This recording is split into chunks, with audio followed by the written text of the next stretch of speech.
Olá, seja muito bem-vindo ao Semana Legislativa, nosso jornal com as principais notícias que marcaram a semana na Câmara e em São José. Vamos aos destaques desta edição. Projeto aprovado na Câmara vai modernizar e garantir mais tecnologia nas obras públicas da cidade. Ideia é que o município passe a usar um novo sistema que garante processos mais seguros e rápidos. Dia do Trabalho em São José é marcado pela tradicional macarronada. Ainda vamos te contar a origem e importância da data. Câmara concede título de cidadão joseense ao pastor Rosivaldo Donizete e ao empresário José Vanderlei Moscardi. Honraria destaca trabalhos dos homenageados nas áreas da religião e educação. Aterro de São José dos Campos recebe licença de ampliação do terreno e o espaço deve ganhar mais 10 anos de vida. Câmara reforça a importância do descarte correto para auxiliar a gestão de resíduos. Confira os assuntos debatidos pelos vereadores no resumo da sessão de terça-feira. E atenção, eleitor, termina na semana que vem o prazo para regularizar alguma pendência eleitoral. Esse também é o prazo para quem precisa tirar o título. Seja muito bem-vindo, o Semana Legislativa está no ar.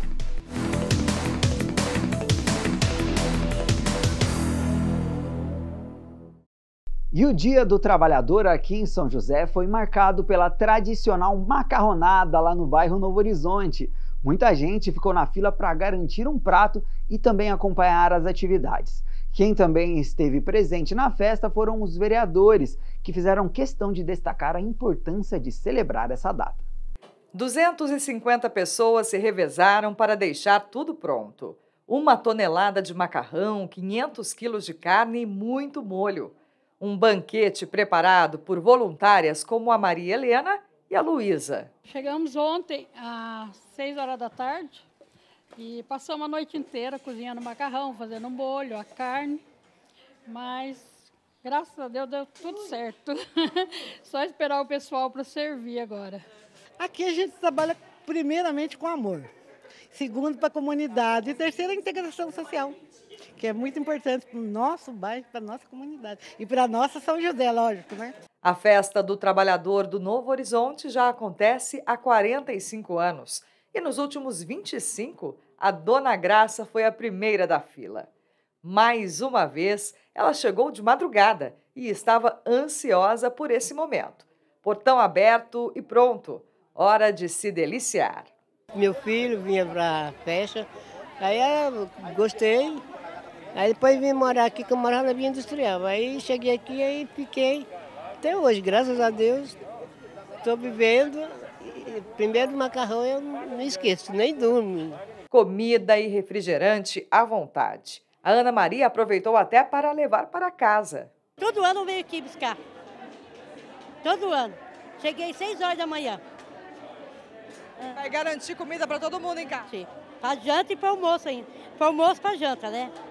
A tradicional macarronada reúne centenas de pessoas que todos os anos se juntam para confraternizar. Participo já há 25 anos que eu venho, né? Moro na Zona Sul já há 45 anos, mas 25 anos que eu frequento a festa aqui do Novo Horizonte, a festa do trabalhador, porque a gente trabalhador tem que estar junto com o trabalhador e comer o macarrão, né? E comer o macarrão, porque o macarrão, eu não sei, ele tem um sabor diferente. O presidente da Câmara Municipal, Roberto do Eleven, acompanha a festa há mais de 30 anos e destaca que a união da comunidade faz o evento acontecer. Parabenizar aqui os trabalhadores no dia de hoje. Essa festa virou tradição em São José dos Campos. Hoje não é mais uma festa da Zona Leste, é uma festa de São José dos Campos. Parabenizar os voluntários dessa festa, a SAB do Parque Novo Horizonte, o presidente Jerry, por essa linda festa, que é a 45ª edição, né, do Novo Horizonte. Eu estou aqui há mais de 35 anos, então eu vi 35 festas, mas sempre foi uma festa espetacular. Então todos de parabéns. E por aqui o 1º de maio é assim, tradição, macarronada e homenagem ao trabalhador. O trabalhador merece uma macarronada e muito mais. Merece transporte, merece saúde de qualidade, merece respeito, merece salário digno. E é essa aí que nós temos que fazer pelo Brasil. Levantando as pessoas, nós podemos levantar a pátria, senão vai ficar tudo um discurso. Nós temos que cuidar do trabalhador. É a história do bairro, né? O próprio bairro já diz, todas as ruas têm nome de trabalhadores, né? De profissões, né? E se criou isso, a própria comunidade que fez a primeira festa, né? É um momento comemorativo, né? Da gente também saber agradecer a Deus, né? E também pedir a proteção, ajuda, né? Sempre para a questão do desemprego, para a gente poder melhorar esses índices dentro do nosso município, mas torcer também para que isso melhore também no nosso país, que é a dignidade do povo, é o trabalho. É o dia do trabalho, né? O dia do trabalhador, o dia daquela pessoa que se dedica, ama, faz desenvolver a cidade de São José dos Campos, né? E nada melhor do que o dia de cada um deles para homenagear, agradecer, conscientizar, em muitas vezes, mas um evento como esse, que é um evento que já existe há anos, né, na cidade, é um evento para festejar esse dia que é tão importante para todo joseense e todo trabalhador. Comemorar e homenagear os trabalhadores, né? Em especial os trabalhadores joseenses que acordam cedo, dormem tarde e ajudam a construir uma cidade melhor, né? Então fica aí meu parabéns e uma macarronada. Em especial, quero aqui parabenizar também a SAB, Sociedade Amiga de Bairros aqui do Novo Horizonte, através da pessoa do Gerry, que é o presidente, que organizou toda essa equipe voluntária para preparar o macarrão, para ter as doações do produto, né? Para poder fazer o preparo e hoje estar aqui servindo aí essa população, essa comunidade, que aliás, a todos nós, né? Nós também vamos almoçar aqui, eu também vou, e eu só ouço assim, os elogios que eu ouço aqui. E está uma maravilha esse macarrão, aumenta a fome. E por que a data é comemorada em 1º de maio? Olha só, o dia se tornou o símbolo da luta trabalhista porque foi nessa data, no final do século XIX, que aconteceu lá nos Estados Unidos uma greve por melhores condições de trabalho. A partir daí, o movimento ganhou força e incentivou diversas manifestações pelo mundo. Essa luta continua firme até hoje e a data é comemorada em diversos países. Boa parte dos brasileiros já se acostumou com a carga horária diária de trabalho. Umas 40 horas, tá louco não. 8 horas por dia? 8 por dia. Quantas horas você trabalha por dia? 8 horas. Mas como, quando e por que essa regra foi estabelecida, pouca gente sabe. Eu acho que já é um costume brasileiro, né? Porque em outros lugares se trabalha por hora. Então, a pessoa que escolhe se ela quer trabalhar pouco ou muitas horas. Férias, 13º, você sabe de onde vem tudo isso? Não sei, não tenho ideia. Para a gente entender essa história, é preciso voltar um pouquinho no tempo, lá no século XVIII, durante a Revolução Industrial. As fábricas se espalharam pelo mundo, mas não havia muita regra. Os trabalhadores chegavam a atuar 12, 14, 16 horas por dia. Até que um fato marcante aconteceu em 1886, em Chicago, nos Estados Unidos. Cerca de 340 mil trabalhadores reivindicavam exatamente uma jornada de trabalho justa, de 8 horas, para que eles tivessem outras 8 horas de descanso e 8 horas com a família.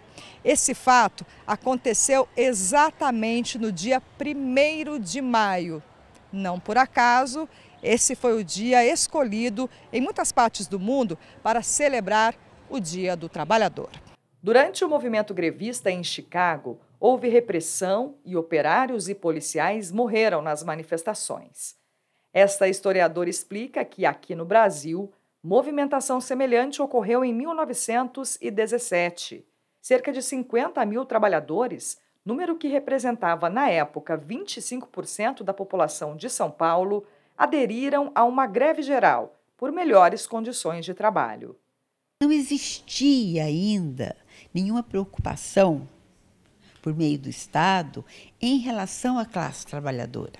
É como se ela não existisse, ela decidia a vida com os patrões, né? Então, a decisão de quantas horas de trabalho era decidido com os patrões. E você não tinha a perspectiva de férias, de final de semana remunerado, de um mínimo. E na Europa, a questão das 8 horas de trabalho já era uma luta, tanto é que em Chicago foi principalmente pelas 8 horas a briga, né? Porque para que houvesse uma regularidade, não 12, 16, como isso ocorria aqui. Então, isso também começa a acontecer. A luta dos operários trouxe resultados. No governo de Arthur Bernardes, o 1º de maio foi oficializado como o Dia do Trabalhador. Mas foi Getúlio Vargas que instituiu uma política trabalhista. Em 1943, Vargas assinou a Consolidação das Leis do Trabalho, a CLT, que reúne um conjunto de direitos como salário mínimo, jornada de trabalho, férias e liberdade sindical. Essa advogada explica que a CLT é resultado da luta da classe trabalhadora, mas também atendia aos interesses do governo. Não podemos esquecer também que o governo de Getúlio Vargas não teve o intuito somente de atender os interesses dos trabalhadores. Teve interesse também de acalmar essas massas, acalmar esses movimentos, de atrair mão de obra do campo para a cidade. Getúlio Vargas era um apoiador da industrialização, então a existência dessa legislação do trabalho, que era voltada para a proteção do trabalhador da cidade, também tinha por objetivo atrair essa mão de obra. Então, foram múltiplos fatores que levaram à reunião dessas leis na CLT, na Consolidação das Leis do Trabalho.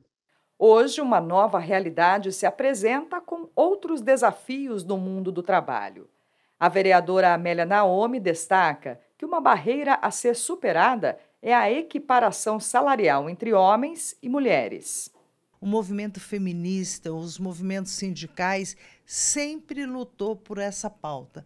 Agora, essa pauta foi votada no Congresso Nacional, será implementada, está sendo implementada, mas precisa de articulação dos sindicatos, das mulheres trabalhadoras, para cobrar isso, para que as empresas façam essa mudança real, que na mesma linha de produção você tem 2 salários, um de uma mulher e o outro de um homem. Então, se você trabalha igual, você tem que igualar, você tem que elevar o salário das mulheres. Celebrar o Dia do Trabalhador é relembrar as conquistas alcançadas até aqui e refletir sobre as políticas necessárias para equilibrar desenvolvimento econômico e justiça social.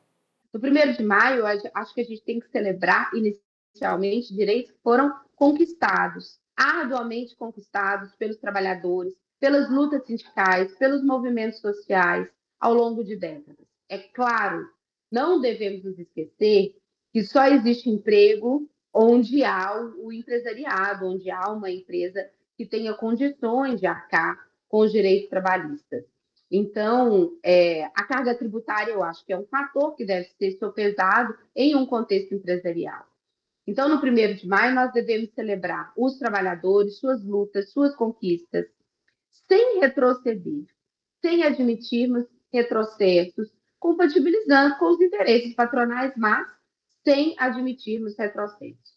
Agora a gente muda um pouco de assunto para falar de um caso muito triste que comoveu aqui a cidade. Um homem morreu depois de engasgar com um pedaço de carne num shopping aqui de São José. Essa situação acende um alerta sobre a importância dos primeiros socorros, a exemplo da manobra de Heimlich, que é tema até mesmo de uma lei aprovada aqui na Câmara. A proposta é que áreas de grande circulação, como comércios e shoppings, tenham cartazes explicativos sobre como realizar a manobra, que pode salvar vidas. Quando comemos, o alimento mastigado desce da boca para o esôfago.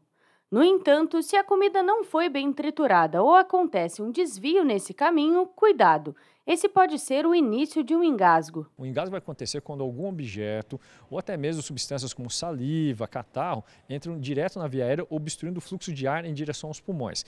Pode acontecer desde a região abaixo da corda vocal, como nas partes mais internas de traqueia e brônquios. Engasgo é coisa séria. Recentemente, um homem morreu em São José dos Campos após se engasgar com um pedaço de carne na praça de alimentação de um shopping. De acordo com o otorrino, quanto mais tempo uma pessoa fica engasgada, piores são os impactos à saúde. podendo chegar ao óbito. Sem o fluxo de ar, pode acontecer uma parada cardiorrespiratória e levar o paciente a óbito em poucos minutos. Tanto é que nas manobras de ressuscitação a questão aérea é importante e a gente precisa verificar. É claro que às vezes, se não é uma parada ou se o paciente desmaia, a gente tenta ver também se há algo obstruindo na região da boca do paciente e ver se o paciente está com pulso quando ele está, por exemplo, desmaiado, como pode acontecer com alguns acidentes. A manobra de desengasgo pode prevenir consequências de um acidente e até salvar vidas. Por isso é importante que todos conheçam o procedimento, tanto em crianças quanto em adultos. Agora eu vou passar o microfone para o Tenente Veras, que vai explicar o passo a passo. Muito obrigado, Marina. Eu pedi o apoio aqui do Bombeiro Lemes, do Bombeiro Rodolfo, que vão demonstrar como realizar um procedimento de desengasgo. O Rodolfo, que vai verificar as condições da pessoa que está engasgada no momento. Vai verificar as vias aéreas, se há algum objeto impedindo a respiração e, se possível, pinçá-lo e já retirar, resolvendo o problema. Não havendo essa possibilidade de pinçar o objeto, ele vai se posicionar atrás do Lemes, com os braços dos Lemes passando por cima dos braços dele, buscar a cicatriz umbilical, 4 dedos acima dessa cicatriz umbilical, vai posicionar o seu punho cerrado e aplicar um movimento como se fosse desenhando um J. Um J no tronco do Lemes, com vigor, para que haja a expulsão desse objeto que está obstruindo as vias aéreas do Lemes. 5 vezes e vai verificar novamente se houve a desobstrução ou não. Havendo a desobstrução, acalmar essa pessoa e vida normal. Também é muito importante que saiba fazer o procedimento numa criança com idade até 1 ano. O Sargento Muniz demonstrará agora para nós como realizar esse procedimento. Também verificar, primeiramente, se há obstrução das vias aéreas, havendo possibilidade de pinçar esse objeto, fazê-lo. Não havendo, vai posicionar essa criança sobre o seu antebraço, aliviar a sua posição cervical e realizar os tapas nas costas para que haja esse desengasgo. Essa é a manobra. 5 compressões torácicas. Verificou se houve desengasgo. Não havendo, realizar novamente os 5 tapas nas costas.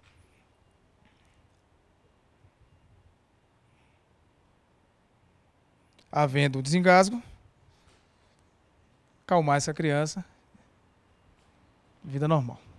Reconhecendo a importância de tornar a manobra conhecimento público, a Câmara de São José aprovou uma lei que obriga estabelecimentos como lanchonetes e centros comerciais a fixarem cartazes que demonstram a aplicação do procedimento.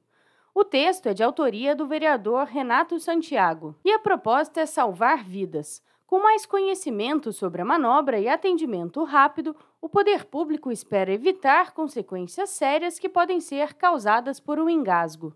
E além da homenagem ao Dia do Trabalhador, nesta semana, o Batalhão da Polícia Militar aqui de São José dos Campos ganhou um novo comandante.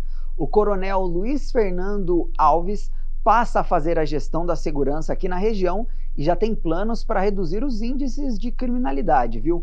Autoridades estiveram presentes na cerimônia e defenderam o papel da PM para São José e para todo o Vale do Paraíba.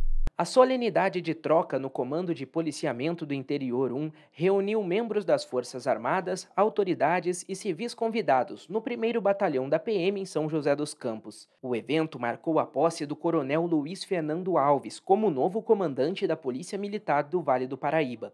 Ele assume o posto deixado pelo Coronel Hugo Araújo Santos, que vai ficar à frente do Comando de Policiamento Rodoviário. A cerimônia também contou com a banda da PM, desfile dos batalhões e o rito da passagem de comando. Coronel Alves tem 51 anos e ingressou na PM em 1993.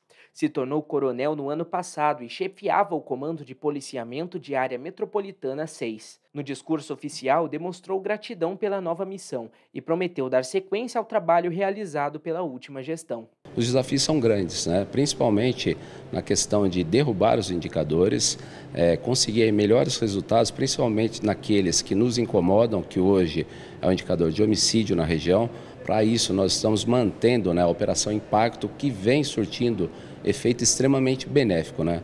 Nós conseguimos retirar das ruas centenas de marginais que estavam procurados pela Justiça e com isso daí já apresentamos no mês de março uma queda acentuada em diversos indicadores criminais. Coronel Hugo, que deixa o cargo, alegou estar confiante com o novo comandante e destacou as conquistas à frente do CPI-1. A avaliação é extremamente positiva, nós conseguimos reduzir todas as incidências criminais que nós tínhamos, e em especial a letalidade violenta, que eu creio que seja o principal problema aqui do Vale do Paraíba.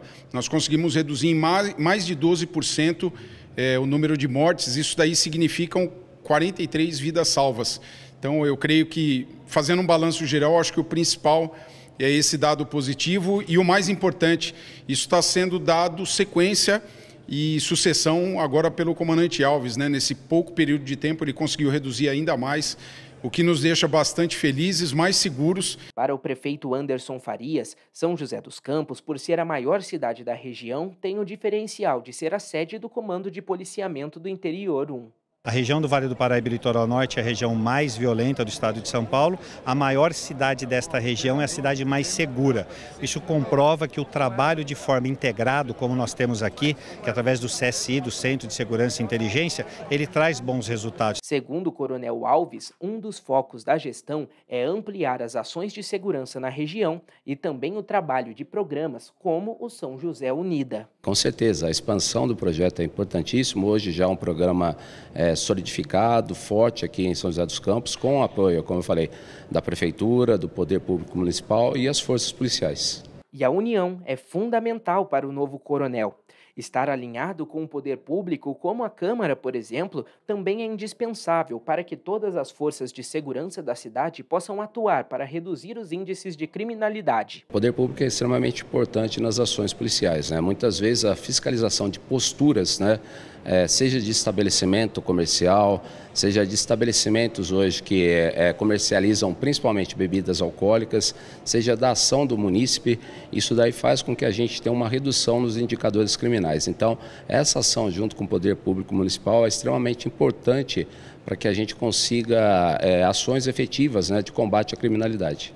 E a Câmara concedeu o título de cidadão joseense ao empreendedor José Vanderlei Moscardi, responsável por trazer aqui para São José e para a região uma escola que oferece cursos de especialização e pós-graduação. Essa trajetória em prol do ensino foi o que levou a vereadora Dulce Rita a conceder a honraria. I face it all, and I stood tall, and did it my way. Em cerimônia realizada no plenário da Câmara, foi concedido o título de cidadão joseense ao empresário José Vanderlei Moscardi. A honraria é destinada a pessoas que não são nascidas na cidade, mas desempenham um papel de destaque em São José. A homenagem foi iniciativa da vereadora Dulce Rita, que ressaltou o trabalho do empresário na cidade. Nossa, ele que fez a conexão da Fundação Getúlio Vargas para fazer a fundação conveniada com São José. Aí ele fez a expansão de cursos, né, através da Fundação Getúlio Vargas. Depois também fez a conexão solidária, né, que ajudando as entidades sociais. Então é uma pessoa que estava trabalhando tanto por São José há tanto tempo, que ele veio aqui quando ele era menino, e que nunca teve reconhecimento. E seria o sonho hoje. Felizmente eu tive essa oportunidade de fazer esse homem feliz hoje, merecidamente. Nascido em Maringá, no estado do Paraná, em 1958, José Vanderlei Moscardi se mudou para São José com 11 anos de idade. Fez curso técnico na ETEP, se formou em economia na Univap e ajudou a trazer para a cidade, em 1998, a Fundação Getúlio Vargas. Anos mais tarde, criou a Conexão FGV, uma instituição que faz parte da rede conveniada da Fundação Getúlio Vargas e oferece cursos de curta e média duração, pós-graduação, MBAs e programas internacionais. Para Osvaldo, amigo de longa data do homenageado, A concessão do título de cidadão joseense a José Vanderlei Moscardi é mais do que justo e merecido. E ele se confunde com a história de São José, porque nós vivemos numa cidade inquieta, né? Uma cidade de pessoas que querem prosperar. Ela tem essa, e o Vanderlei não se contentou em prosperar sozinho, não se contentou em prosperar com a família. Ele é generoso ao ponto de fazer do negócio dele um grande banco de oportunidades para tanta gente, né? Quem também ficou feliz com a homenagem foi a Célia, esposa de José Vanderlei Moscardi. Com 33 anos de casados, a também empresária confidenciou que o marido já havia expressado o desejo de receber o título de cidadão joseense. Ele ter realmente recebido esse título para nós foi uma honra. É uma honra muito grande de poder contribuir com a cidade, poder ser reconhecido por isso. Então, assim, eu me sinto orgulhosa. Isso vai fazer toda a diferença para a vida dele, a maneira de olhar para isso, né, tem um significado diferente para a vida dele. E foi com um sorriso no rosto que o empresário José Vanderlei Moscardi recebeu das mãos da vereadora Dulce Rita o título de cidadão joseense. O que era um desejo se tornou realidade. E agora, enfim, José Vanderlei Moscardi pode dizer que é oficialmente um cidadão joseense. No fundo eu tinha aquela vontade de ser, não, sou joseense. Então eu torcia lá para o time de São José, fazia um monte de coisa de São José, jogava bola, representava a cidade em algumas coisas, mas não era joseense. Então eu tinha realmente essa vontade, esse desejo, mas eu queria ter ali, igual você falou, o papel passado.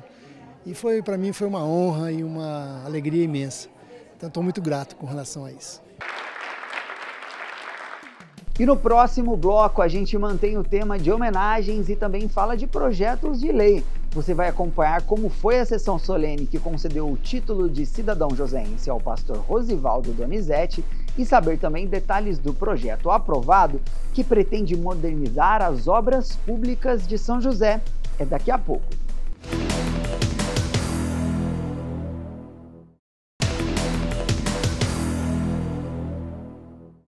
O Semana Legislativa está de volta e para abrir esse bloco eu te convido a acompanhar o nosso resumo da última sessão.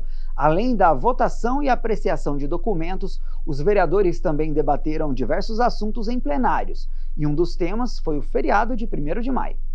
Entre os documentos aprovados na 22ª sessão do ano estão requerimentos, indicações e atas de sessões passadas. A maior parte dos requerimentos e indicações são para a realização de serviços de manutenção pública, como poda de árvore, limpeza urbana, instalação de lombadas e reparos pontuais. Os parlamentares também pediram rondas policiais em alguns bairros e agilidade nos serviços da saúde.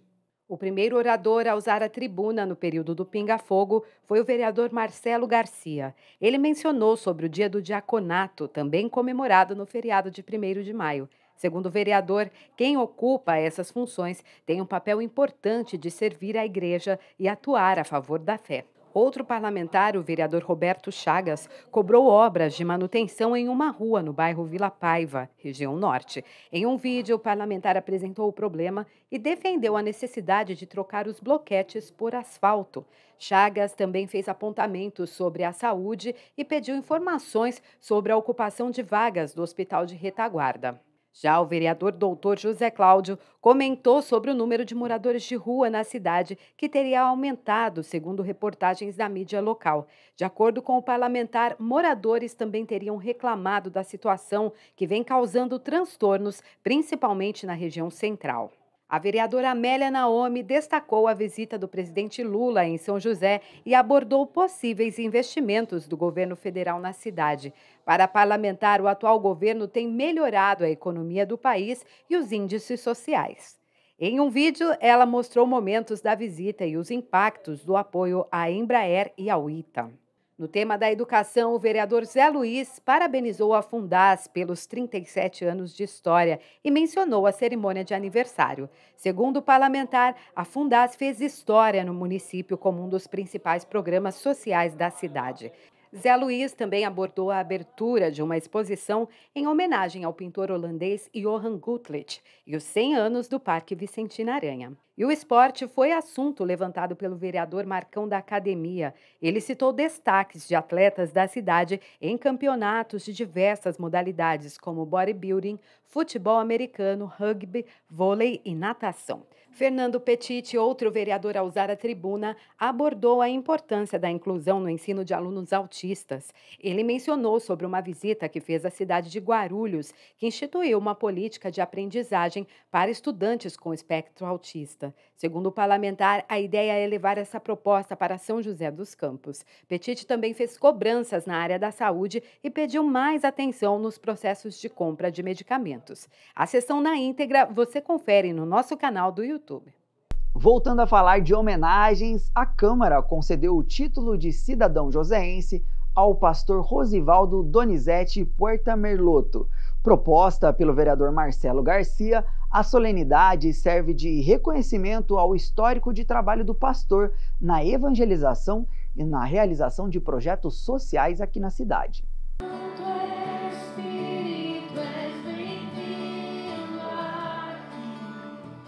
Em cerimônia realizada no plenário da Câmara, foi concedido o título de cidadão joseense ao pastor Rosivaldo Donizete Puerta Merlotto. A honraria é destinada a pessoas que não são nascidas na cidade, mas desempenham um papel de destaque em São José.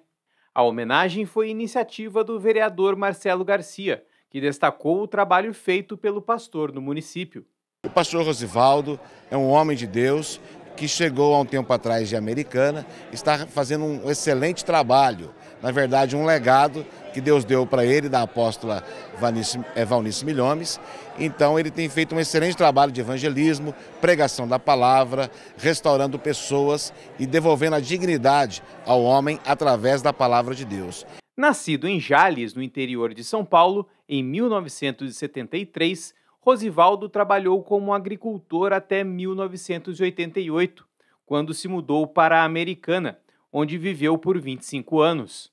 Formado em teologia e pós-graduado em psicologia pastoral, Rosivaldo é casado e pai de uma menina. Pastor da Igreja Nacional do Senhor Jesus Cristo, ele se mudou para São José dos Campos em julho de 2013, onde coleciona amigos que enalteceram a concessão do título de cidadão joseense ao pastor. E quando você vê um pastor sendo honrado dessa forma, é uma maneira de honrar e é uma maneira de evidenciar, né, que existem pessoas, né, aqui na nossa cidade, pastores, assim dizendo, né, que têm uma vida, né, dedicada à comunidade. Né, a comunidade que precisa, né, de cuidados espirituais, né, precisa, evidentemente, de ajuda até emocionais, mas também, né, exemplos, referências, né, para que nós possamos ter uma sociedade cada vez mais educada, mais justa. Né? Então, é bastante significativo isso para a comunidade evangélica. Né? Esse título é um reconhecimento do que ele já fez, né? E das apostas de que ele vai continuar fazendo. Né? É muito importante para nós, no reino espiritual, esse título, porque como ele não é daqui, né? Ele é de Jales, né? E como ele recebe esse título de cidadão, é uma legalidade que ele está recebendo como uma autoridade espiritual nessa cidade. Após receber o título de cidadão joseense das mãos do vereador Marcelo Garcia e posar para fotos, o pastor Rosivaldo Merlotto revelou o sentimento de viver quase 11 anos em São José dos Campos e agora ser reconhecido oficialmente como cidadão da cidade. Nasci numa cidadezinha menor que São José dos Campos, passei por uma outra um pouquinho intermediária e hoje, estando aqui em São José dos Campos, é uma cidade incrível. Na verdade, quando eu cheguei aqui esse ano eu vou completar 11 anos. Quando eu cheguei aqui não demorou, acho que em um mês eu já estava me sentindo joseense. Hoje, então, nem se fala com esse título. Muito obrigado. Um projeto aprovado vai modernizar todo o setor de obras públicas aqui em São José. O objetivo é implantar nos serviços públicos de engenharia e planejamento urbano uma ferramenta conhecida como BIM. É um tipo de metodologia digital que reúne em um único programa todas as etapas de uma obra e informações essenciais para a execução do projeto. O projeto é do vereador Júnior da Farmácia. Trabalhos a todo vapor. Na Avenida João Rodolfo Castelli, no Putim, a duplicação da via segue em ritmo acelerado. E em breve, obras assim poderão ser mais rápidas, econômicas e sustentáveis.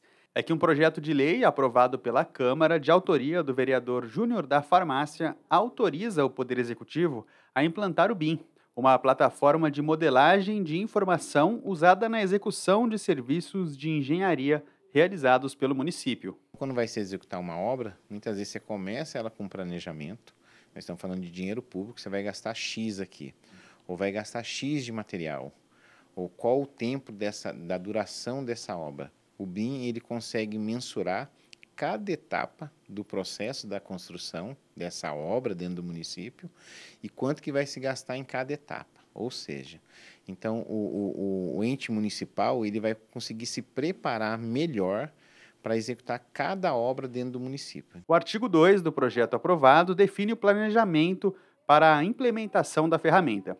O primeiro passo será capacitar os servidores municipais das áreas de engenharia e arquitetura para o uso do BIM. Na segunda fase, o objetivo é difundir o conceito da ferramenta. A proposta ainda prevê um projeto piloto e, a partir de então, o BIM passará a ser adotado em todas as obras públicas. O vereador explica que a utilização da ferramenta pode contribuir também para a geração de empregos. A prefeitura vai fazer as novas licitações, dentro das novas licitações vai colocar que tem que ter o BIM. Então, essa empresa quer participar da licitação aqui em São José, e muita empresa quer participar, ela vai ter que estar preparada também para esse novo mercado, no mercado tecnológico na engenharia civil. O projeto segue as diretrizes de uma lei federal sancionada em 2021, que prevê o uso da metodologia em licitações de obras e serviços de engenharia e arquitetura no âmbito da administração pública federal. Esse arquiteto explica que o BIM levou à transformação digital para a construção civil nos últimos anos. O BIM ele vai compatibilizar o projeto arquitetônico com o projeto estrutural, com o projeto elétrico, com o projeto de estruturas, quer dizer, toda essa parte ela está compatibilizada com orçamentos e com dados de precisão. A partir do BIM, a cidade ainda poderá usufruir de auxílio para o cumprimento das leis municipais. O sistema é capaz de incorporar requisitos no projeto e detectar problemas com a legislação. Vamos pegar numa obra pública. Você vai fazer uma reforma de uma UBS, de uma quadra, de uma escola, por exemplo. Então, assim, 100% de precisão. Tá? Você vai fazer o projeto de pavimentação de uma área específica de uma cidade, né? Uma adequação de um projeto específico, né? De uma obra grande. Então, assim, a precisão do que você alimenta dentro do BIM é que ela vai te trazer a qualidade que você precisa. A expectativa do vereador Júnior da Farmácia é que, com o uso da plataforma, toda a população possa ser beneficiada. Isso vai trazer economia para o município vai se preparar melhor, né, para a execução de uma obra.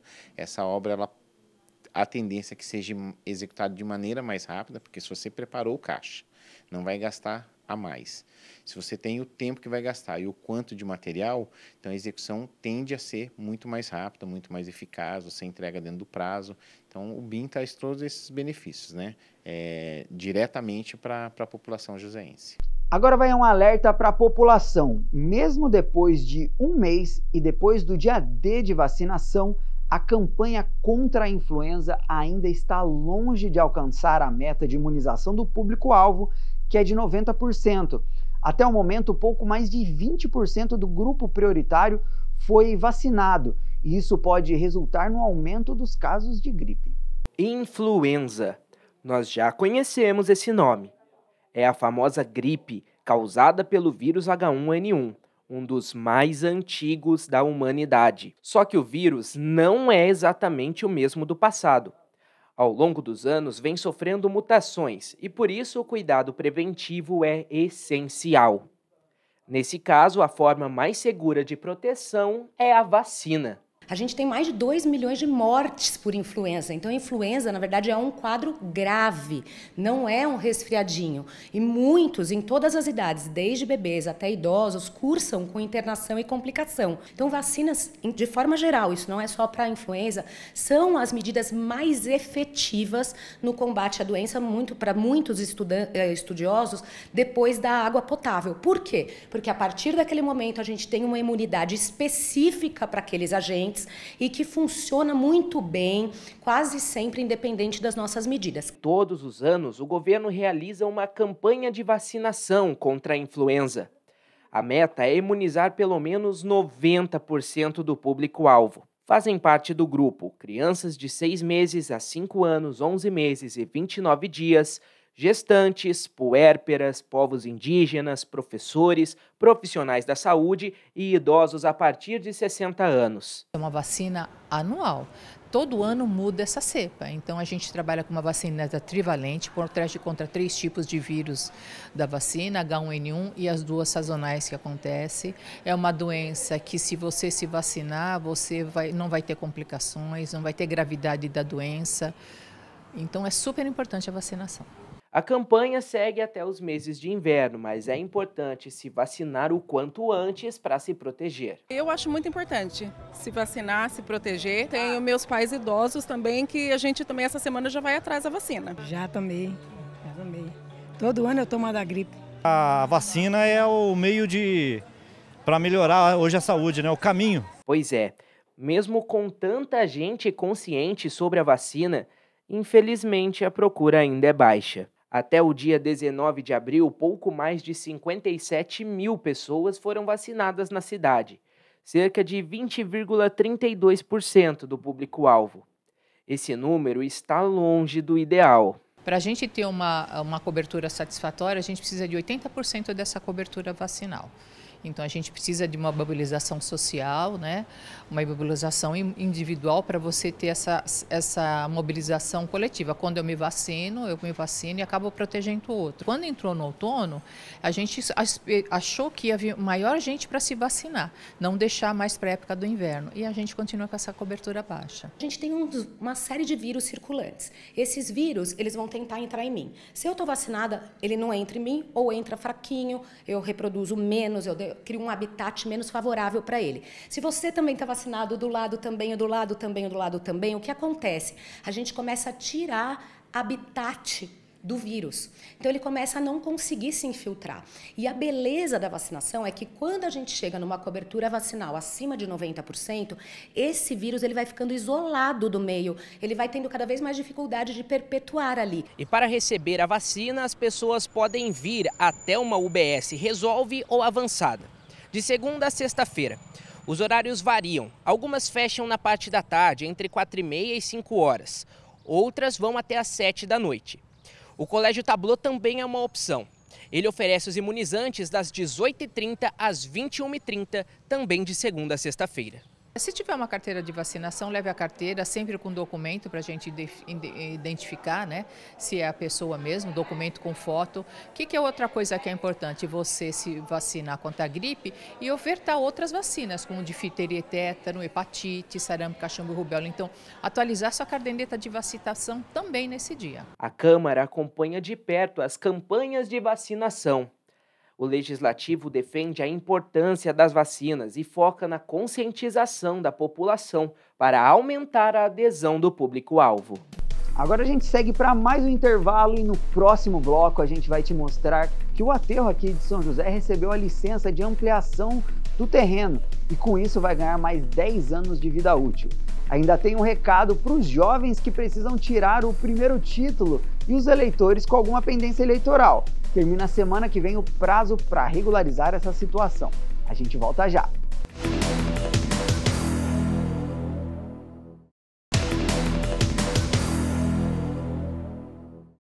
Voltamos com Semana Legislativa e o aterro de São José dos Campos deve ganhar mais 10 anos de vida útil.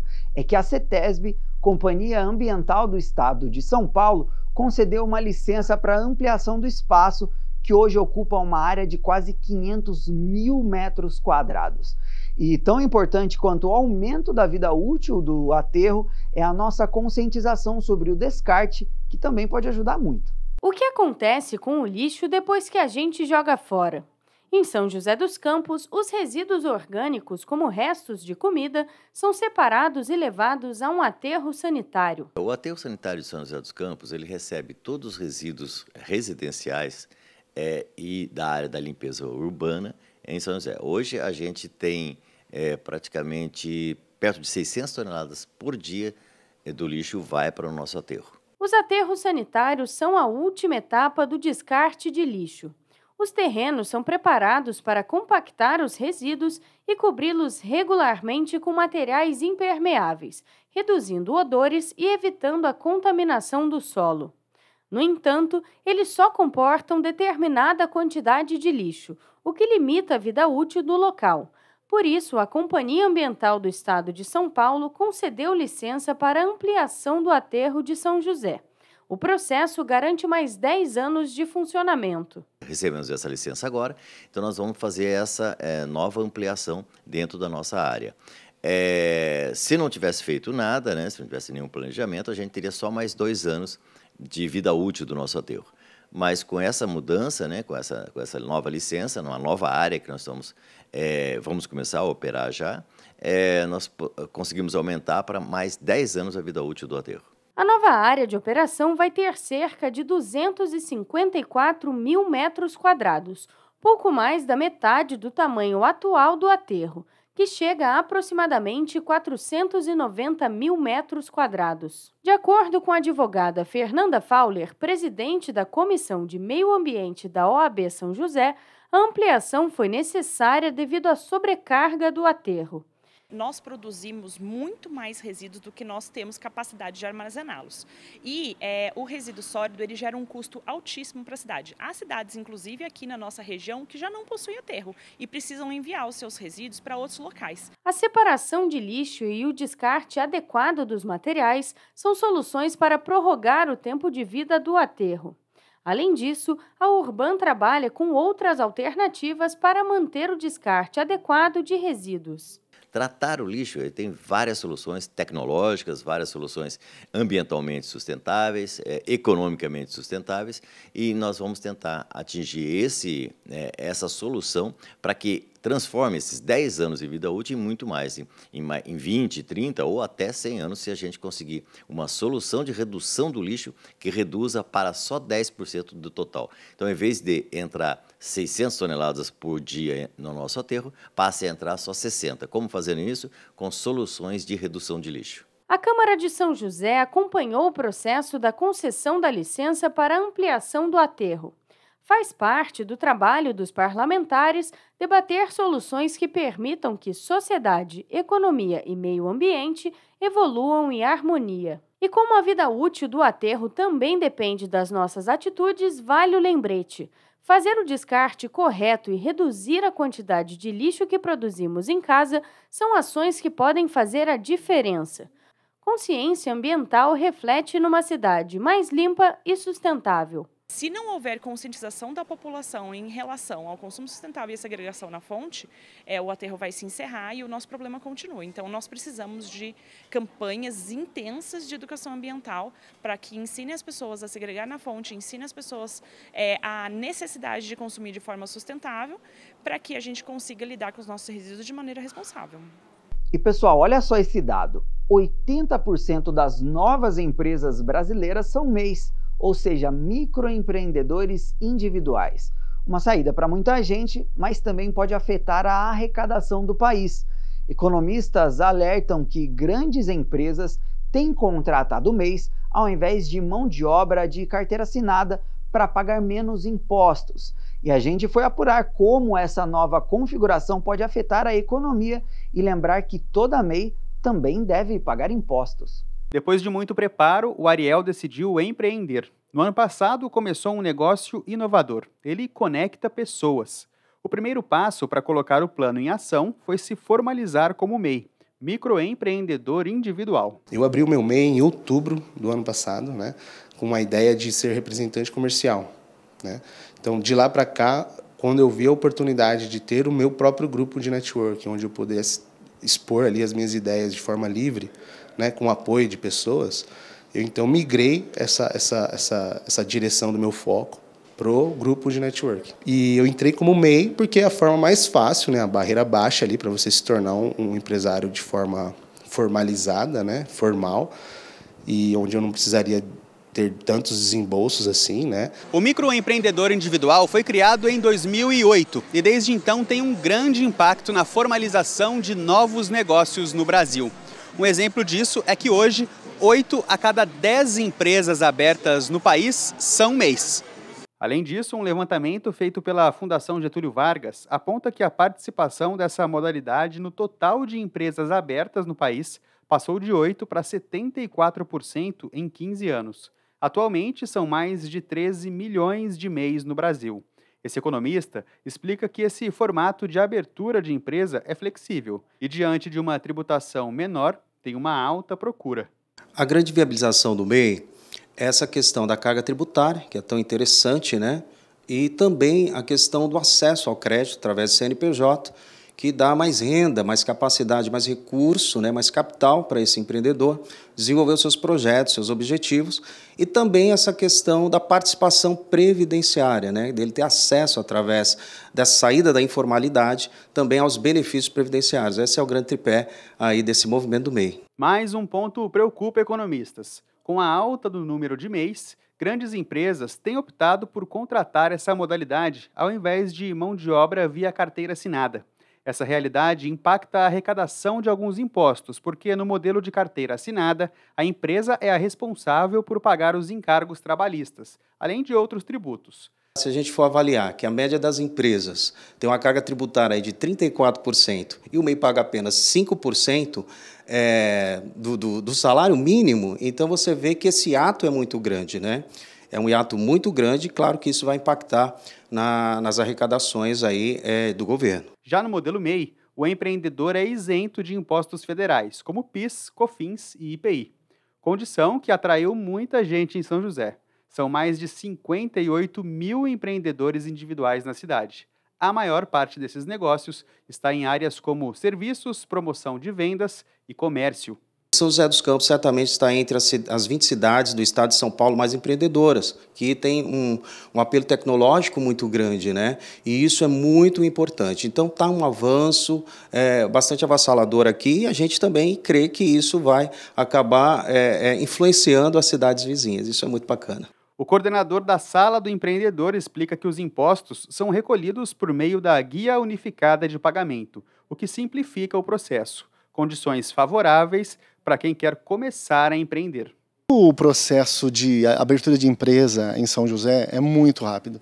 O nosso tempo de abertura de empresa em São José, qualquer empresa, é de menos de 24 horas. A viabilidade, que é quando você pergunta ao município se você pode ou não exercer a atividade, esse tempo está em menos de 10 segundos. Para qualquer modalidade. O MEI, ele tem um tratamento diferenciado e o MEI você consegue abrir em 10 minutos. Em 10 minutos você sai daqui com o CNPJ e com a sua inscrição municipal válida. Se você quiser vir aqui, se você não quiser fazer da tua casa, você consegue também. Na Câmara, o empreendedorismo é assunto debatido com frequência pelos vereadores. Para os parlamentares, empreender é uma forma de renda que, além de gerar oportunidades, contribui com a economia. Mas, para que a atividade cresça sem impactar outros setores, é preciso monitorar possíveis quedas na arrecadação. É por meio dos impostos que o governo recolhe verbas para o financiamento de políticas públicas, como saúde, segurança e educação. E atenção, eleitor, termina na semana que vem o prazo para regularizar as pendências eleitorais.